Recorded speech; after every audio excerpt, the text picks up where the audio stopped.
Amén. Entonces, en el libro de Jeremías, capítulo 3, versículo 6, vamos a dar lectura a la palabra del Señor. En el nombre del Padre, Hijo y Espíritu Santo. Amén. Amén. Dice así. Me dijo Jehová en días del rey Josías: ¿has visto lo que ha hecho la rebelde Israel? Ella se va sobre todo monte alto y debajo de todo árbol frondoso, y allí fornica. Y dije: después de hacer todo esto, se volverá a mí. Pero no se volvió. Y lo vio su hermana, la rebelde Judá. Ella vio que por haber fornicado la rebelde Israel, yo la había despedido y dado carta de repudio, pero no tuvo temor la rebelde Judá, su hermana, sino que también fue ella y fornicó. Y sucedió que por juzgar ella cosa liviana su fornicación, la tierra fue contaminada y adulteró con la piedra y con el leño. Con todo esto, su hermana la rebelde Judá no se volvió a mí de todo corazón, sino fingidamente, dice Jehová. Hasta ahí la palabra del Señor. Amén. Tome su asiento.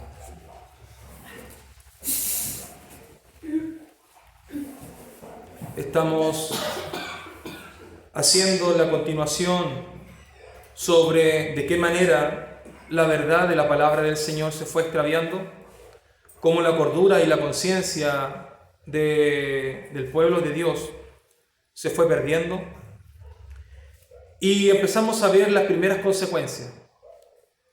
Vemos de que a causa del pecado, ¿cierto?, se quebró el centro de adoración. Israel era solo uno y provocó una división en el cual se formó dos reinos, el reino de Israel y el reino de Judá. Podemos ver de que la decadencia espiritual partió por Israel primeramente, dado que ellos no cumplieron la ordenanza de Dios, nombrando sacerdote a quien se le ocurrió, haciendo su sacrificio y holocausto de la manera como a ellos se les placía, llegando a tal punto de pasar a sus propios hijos por el fuego, y en una inmoralidad tan tremenda, en una decadencia social, en una decadencia moral tan tremenda, a tal punto de llegar a comer a sus propios hijos, y que eso ni siquiera le causó remordimiento, sino que para ellos la justicia era de que la otra persona siguiese dando a su hijo para seguir comiendo. Lo terrible, hermano, de extraviarse de la verdad al no conocer nuestra propia carne, al no conocer lo peligroso que cada uno de nosotros puede llegar a ser cuando nos alejamos de la presencia del Señor. El problema está en que Judá, como el reino que estaba a un costado viendo de reojo lo que ocurría con Israel, ellos presenciaron todas estas cosas. Ellos observaban todo lo que a Israel le ocurría. Pero había un conflicto, hermano, de que Judá tenía el sistema de adoración. En ello, en su ciudad, Jerusalén, estaba el templo, en el cual ellos seguían adorando, seguían entregando sacrificio al Señor, seguían entregando su ofrenda al Señor, seguían teniendo su sistema religioso. El problema es que al seguir un sistema religioso y no servir a Dios de corazón, empezó la decadencia espiritual en Judá. Ellos seguían orando, ellos seguían ayunando, ellos se seguían congregando y seguían estudiando la palabra del Señor, pero sus vidas no estaban sometiéndose a la ordenanza de Dios. Ellos estudiaban en la mañana y en la tarde en sus casas eran otras personas. Cuando estaban en el templo, en la presencia de Dios, eran personas santas que elevaban sus manos con cántico, con alabanza a Dios. Pero cuando estaban en la intimidad, eran otras personas.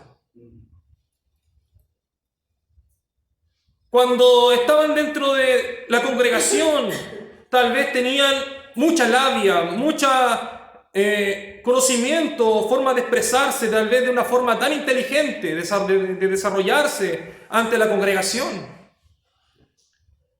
Pero cuando estaban dentro de sus cuatro paredes, eran otras personas. Empezó a levantarse la tradición. Empezó a levantarse la hipocresía. Que si ciertamente ellos seguían teniendo la gloria de Dios en el templo, en Jerusalén, pero estaban lamentablemente en una situación de hipocresía. No sometían sus vidas a la palabra. Si bien es cierto, Israel cayó por falta de conocimiento, porque al extraviarse de la verdad, ya no habían personas, sacerdotes eruditos que enseñasen la verdad de la palabra, sino que enseñaban fábulas.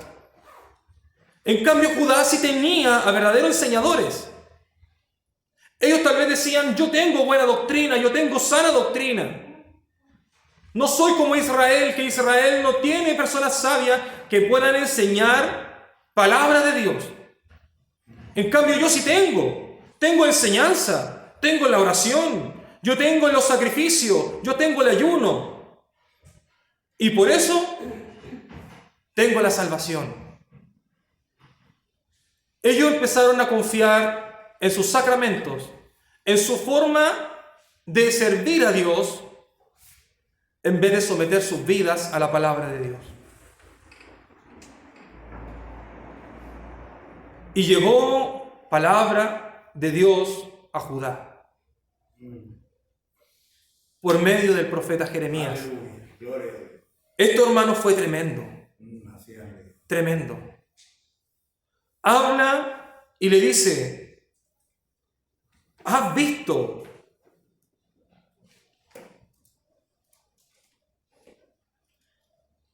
lo que ha hecho la rebelde Israel? ¿Lo has visto? Ella se va sobre todo monte alto y debajo de todo árbol frondoso y allí fornica. Está hablando con Israel. Está hablando con Judá, contando lo que pasó con Israel. Y dije: después de hacer todo esto, después de haberlo deportado, de haberle quitado su tierra, después de haberlo entregado a manos enemigas, por eso dice: después de hacer todo esto,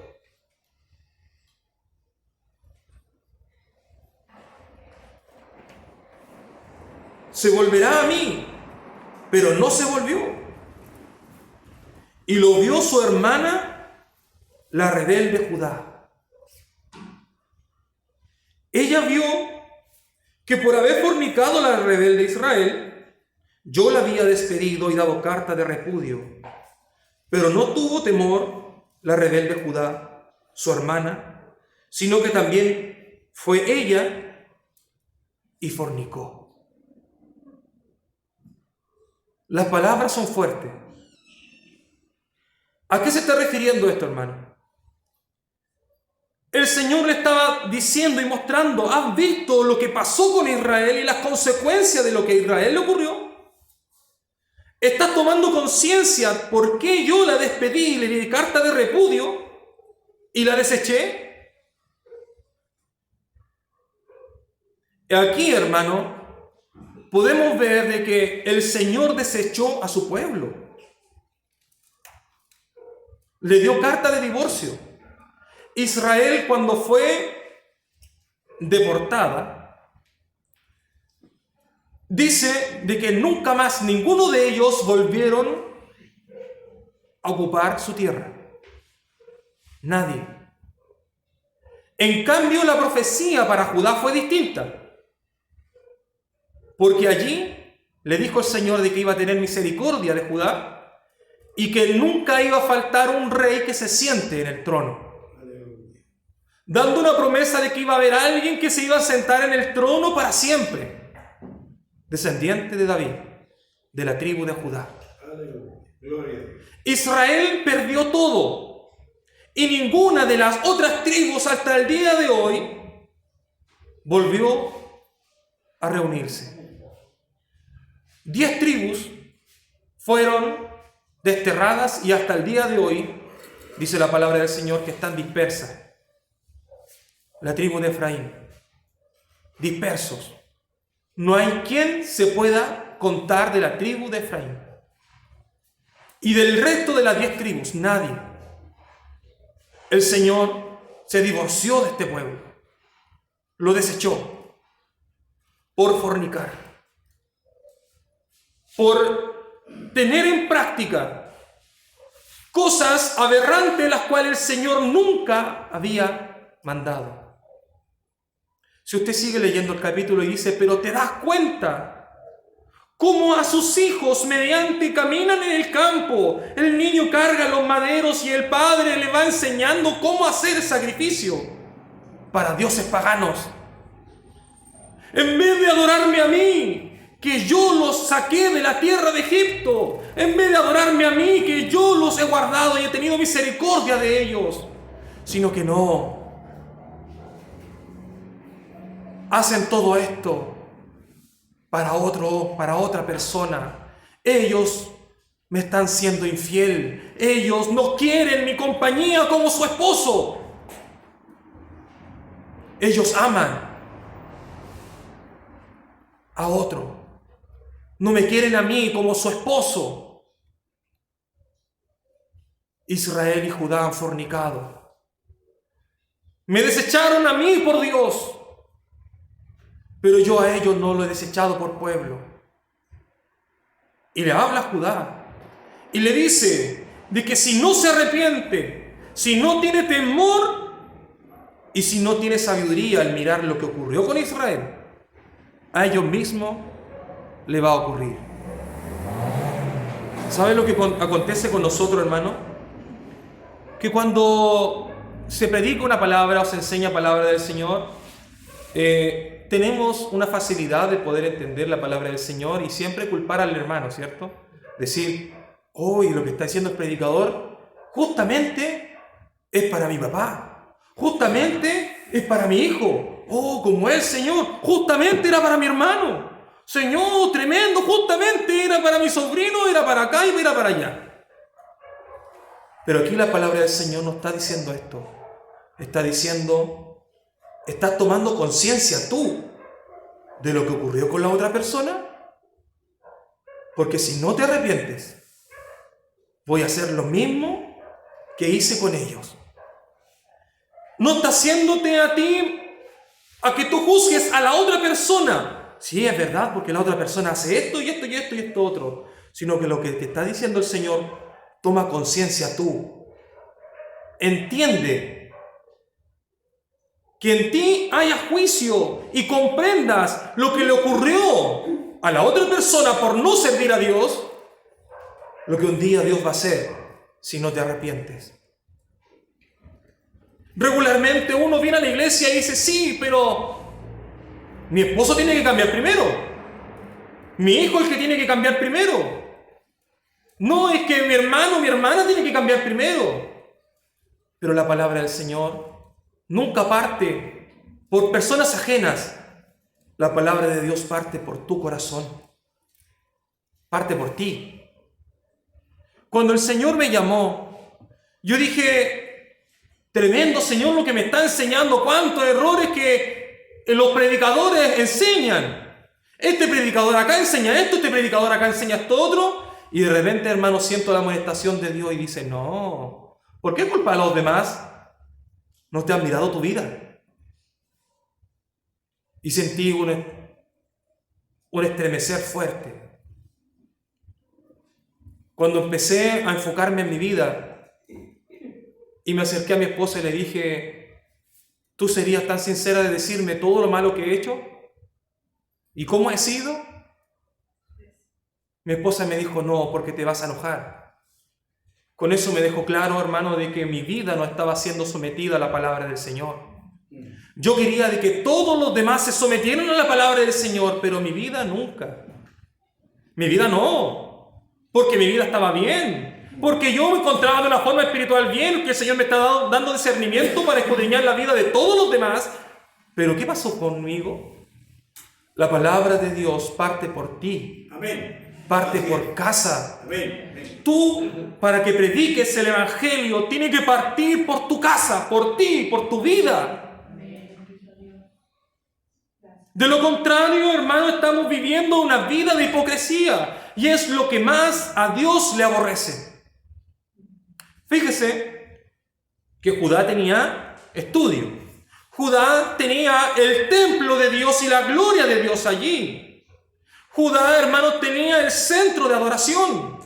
Judá, hermano, cumplía los mandamientos entregando sacrificios por expiación de pecado, entregando las ofrendas, haciendo todo, hermano, lo que la ley de Dios había mandado. El problema era que el corazón estaba lejos. Que Judá de corazón no estaba adorando a Dios. Y el primer mandamiento de Dios fue: amarás al Señor tu Dios. Amén. Así es, Dios. Con toda tu alma. Aleluya. Con toda tu mente. Amén. Con todo tu corazón. Fue Aleluya. el primer mandamiento Así es. para su pueblo. Y el Señor, ¿sabe de que Él ve la intención? Yo, al leer la palabra del Señor, me daba cuenta cuán minucioso era el Señor en darse cuenta cómo Él se dolía de las cosas.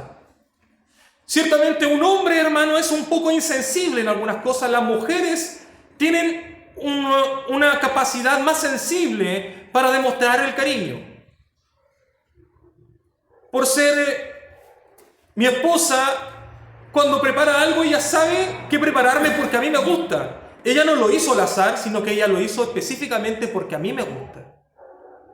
Vemos la dedicación, el tiempo que tuvo. Vemos de que ella lo hizo porque ella sabía lo que a mí me agrada. Y lo hizo porque me ama.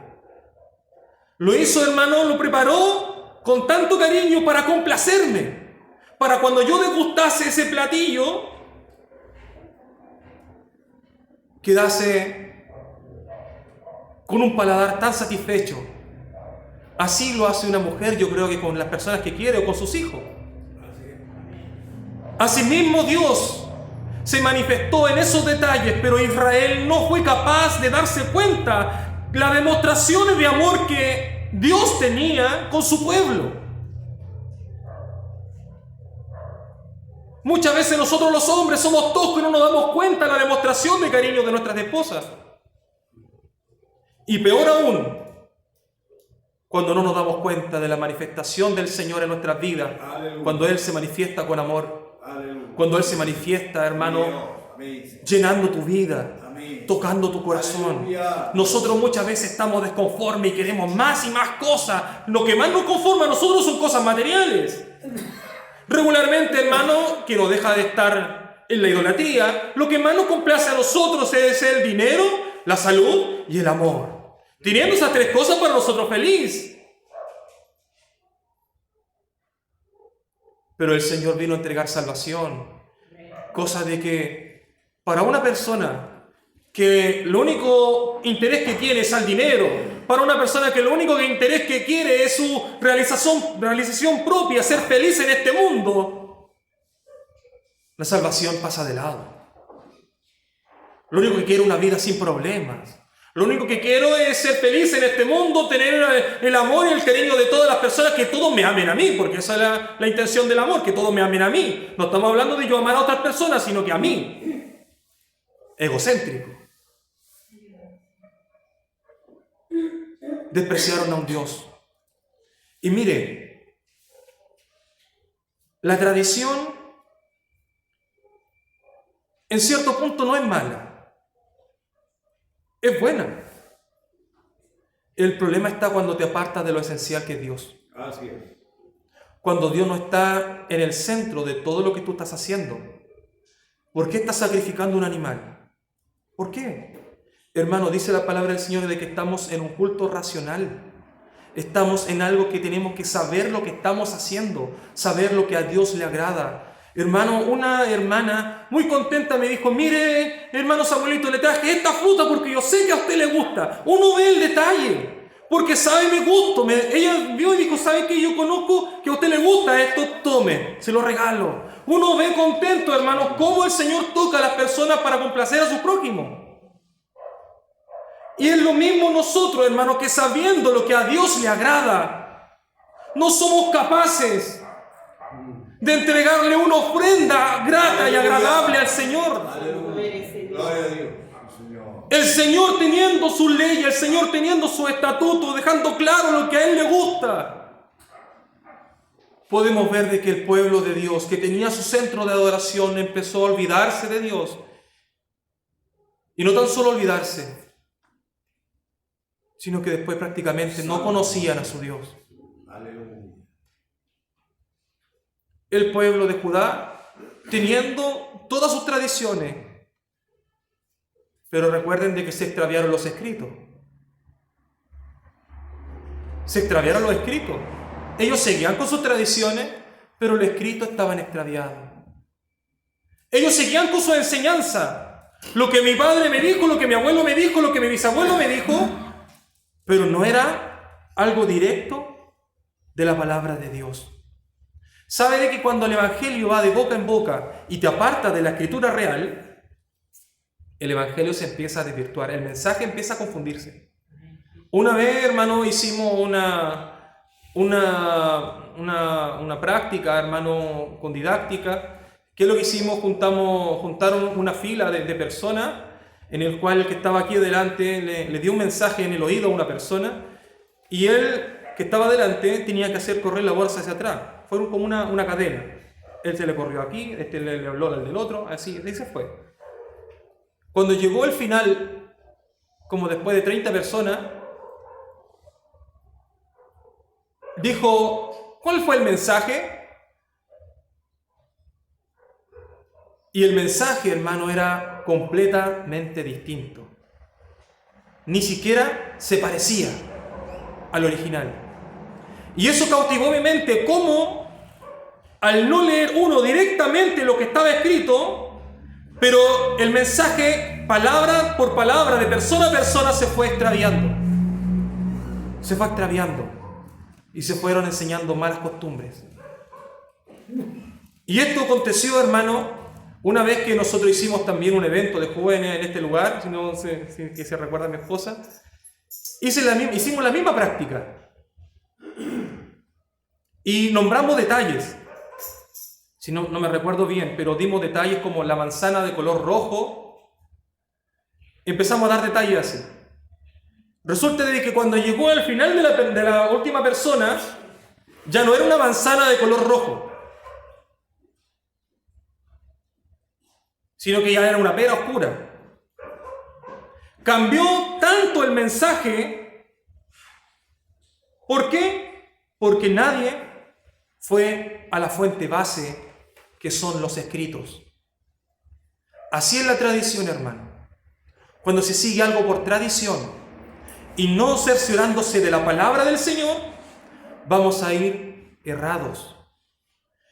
Nosotros tenemos esto, hermano, la palabra del Señor.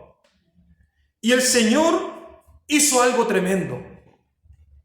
Cuando los escritos estaban extraviados, se extravió los escritos, el mensaje, claro, la tradición iba de boca en boca, de hijo en hijo, enseñándose lo que antiguamente se había enseñado y lo que se había mencionado. Pero resulta de que se empezaron a olvidar de Dios y lo que a Dios le agradaba y lo que a Dios le desagradaba. Se empezaron a olvidar. El sacramento, la oración, el ayuno y el sacrificio ya no era conforme a la palabra de Dios, porque a Dios le agradaba de una forma, porque es un culto racional. La persona tenía que hacer algo con conciencia, porque lo estaba haciendo. Pero este pueblo ya no fue un culto racional, sino que abrazaron la tradición de mis padres. Inclusive asimismo se han pegado frases en nuestra vida contemporánea como el ayúdate que yo te ayudaré. Como dice la Escritura, si no fuera por Dios ni la hoja de los árboles se moverían. La letra mata.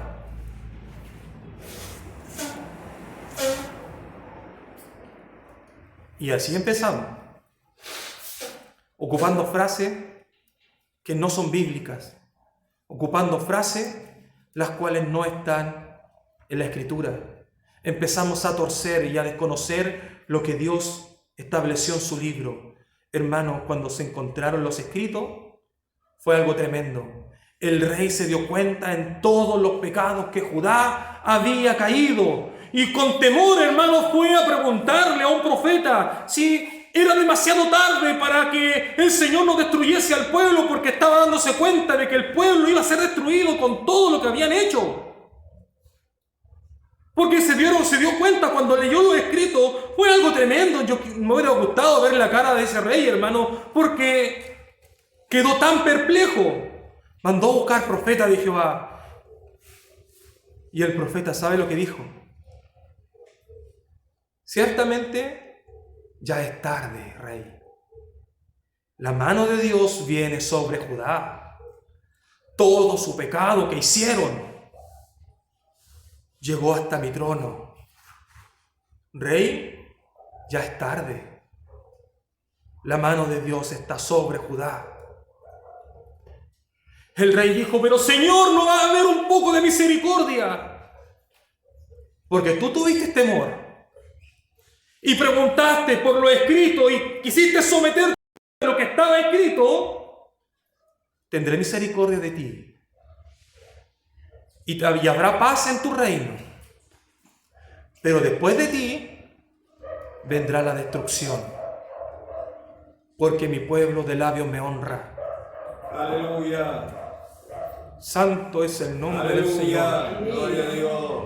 Cuando te apartas de la verdad, hermano, Aleluya. cuando viene a ti y abrazas cosas que a Dios no le agradan, lo peor aún es que tienes conciencia, te das cuenta de lo que el otro hizo, pero no te das cuenta de lo que tu vida hace.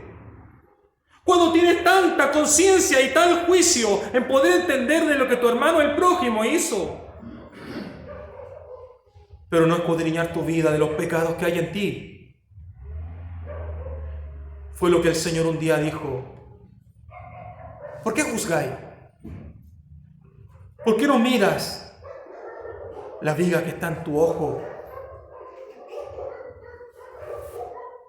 ¿Por qué no te das cuenta del actuar que tú tienes en contra de Dios? ¿Por qué no te das cuenta de que tu forma de servir a Dios son como basura? Porque no me estás sirviendo como me agrada. Porque no me conoces. No sabes lo que me gusta y lo que no me gusta. No eres detallista, no te das cuenta. No estudias la palabra del Señor para agradarme. Lo estudias tal vez para exaltar tu conocimiento. Pero no lo haces porque quieres servirme. Tal vez sirve al Señor porque tus padres te criaron en el Evangelio, pero no porque quieres servir a Dios de corazón.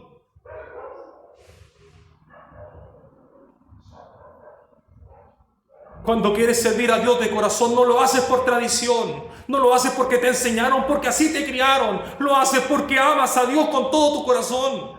Aleluya, amén, Señor, amén. El problema es, ¿cómo debo amar a Dios con todo mi corazón? ¿Cómo debo amarle?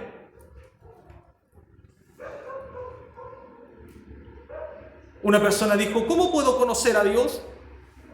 Una persona me puso las manos en mi cabeza y me dijo, en el nombre de Jesús, recibe al Señor. Amén, dijo, ya conociste al Señor, estás dentro de los caminos de Dios.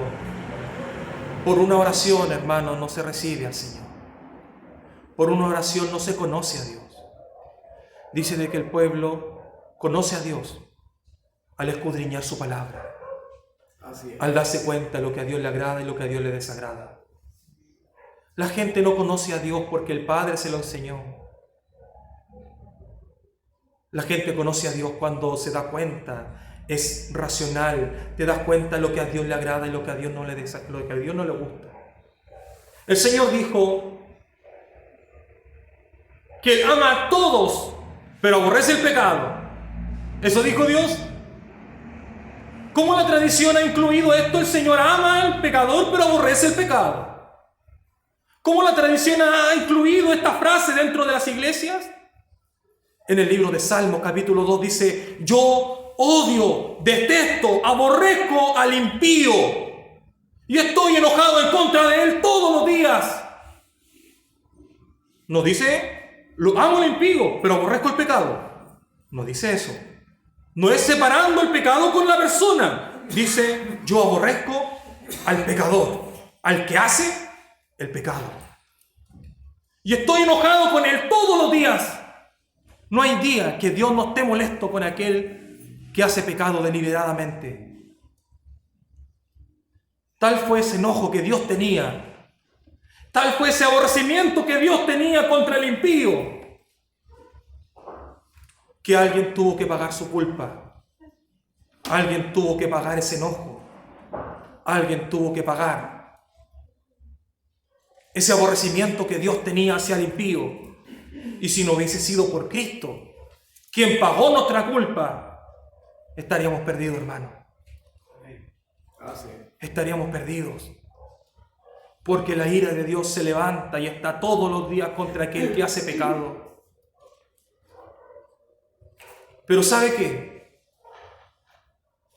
Cuando tú estudias la palabra del Señor y buscas a Dios con un culto racional, Judá, sus oraciones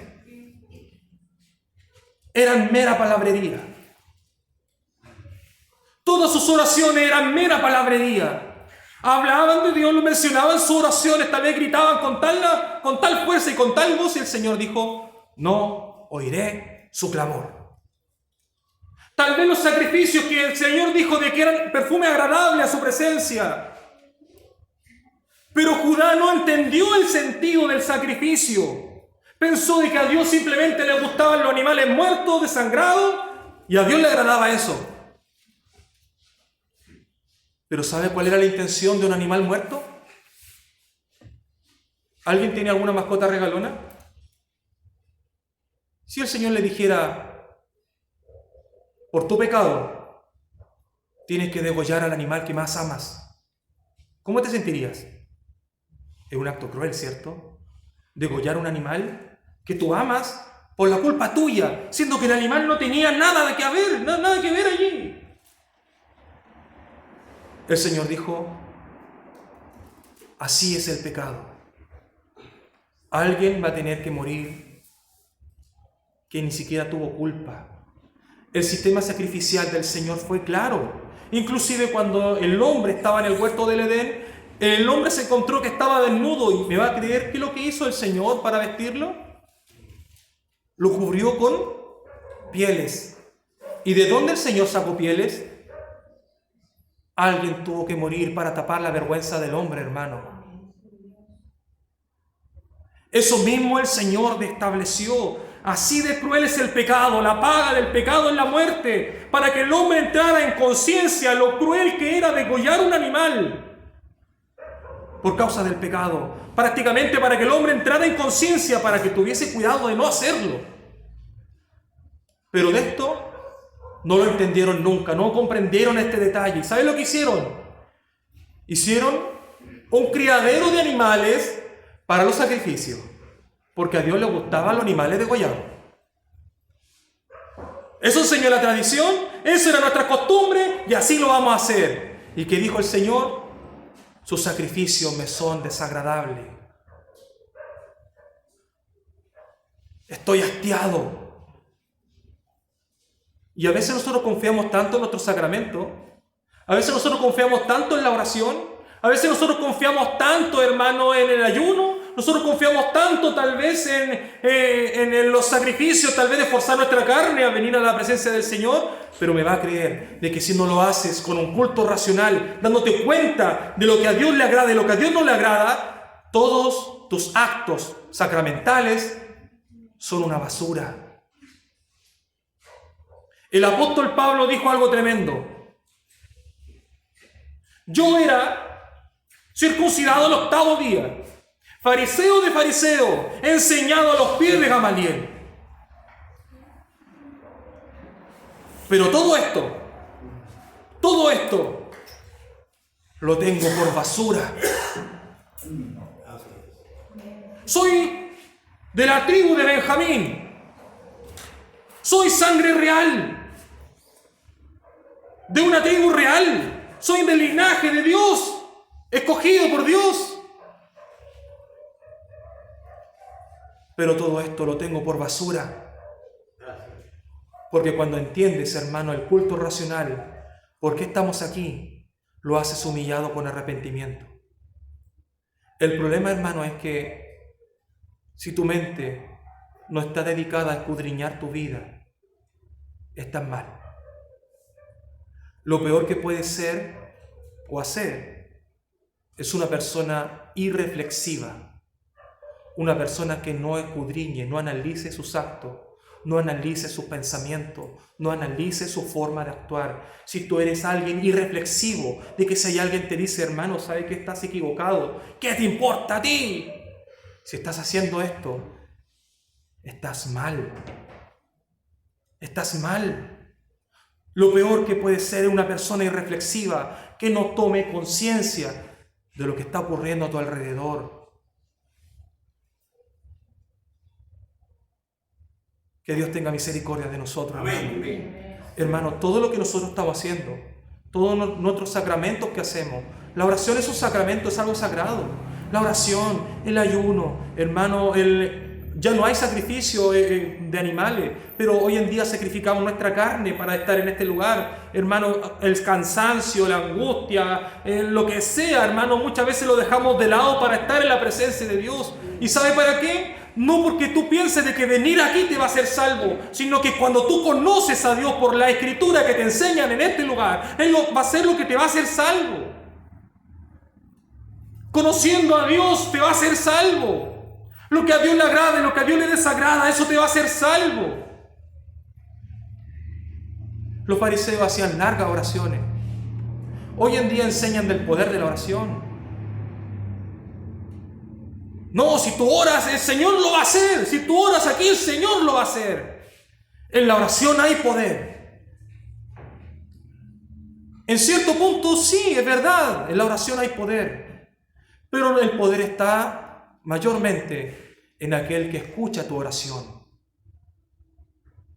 no en tu oración.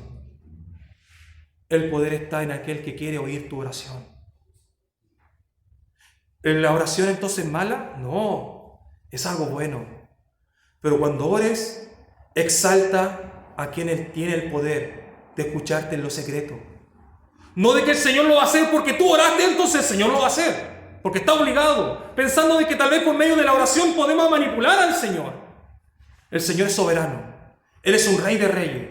Él no va a ser nunca manipulado por nuestra oración.